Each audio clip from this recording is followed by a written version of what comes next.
ప్రధానంగా సినీ ఇండస్ట్రీకి చెందినటువంటి ఆహ్, ప్రముఖులు అంటే మెగా ఫ్యామిలీకి చెందినటువంటి మెగాస్టార్ చిరంజీవి కూడా నిన్న 3 గంటలకు అపాయింట్మెంట్ ఇచ్చారని చెప్పేసి నిన్న ఒక వేదికగా చెప్పారు అనిల్ కుమార్ గారు. ఆ వేదికలో పాల్గొన్నారా? చెప్తే ఒక చిరంజీవి ఏమని మాట ఇచ్చారు? చిరంజీవి ఏం మాట్లాడిండో అది మీడియాకి చెప్పాలి. ఇప్పటి వరకు ఎవరికి కూడా తెలియదని నేను అనుకుంటున్నా. అది ఏం చెప్పిర్రు, ఏమవుతుంది, మన సీఎం రేవంత్ రెడ్డిని కూడా కలిసి వచ్చిండు.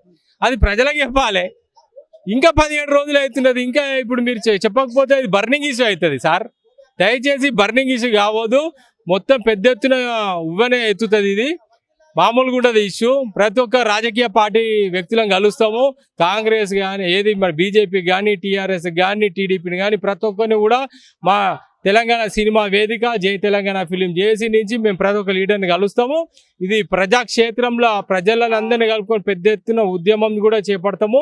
తొందరగా మీరు ఈ స్టేట్మెంట్ ఏదైనా ఇచ్చి దీనికి న్యాయం చేయకపోతే మాత్రం రాబోయే రోజుల్లో మీకు చాలా ఇబ్బంది కూడా ఏర్పడే అవకాశం కూడా ఉందని చెప్తున్నాను. సినీ కార్మికులు డైలీ వేతనాలు రావట్లేదు, మాకు బకాయిలు ఉన్నాయి అని చెప్పేసి కూడా చెప్తున్నటువంటి పరిస్థితి. దాన్ని డైలీ ఇవ్వాలన్నా లేకుంటే వారం వారం చెల్లించాలా? ఎలా చెల్లిస్తే సినీ కార్మికులకు న్యాయం జరుగుతుంది? ఇప్పుడు వాస్తవానికి అయితే కొంతమంది రోజు కావాలంటారు, వాళ్ళేమో వారం కావాలంటారు. అది నిర్మాత ఎట్లయితే ఆయన వెసులుబాటుని బట్టి అది ఉంటుంది.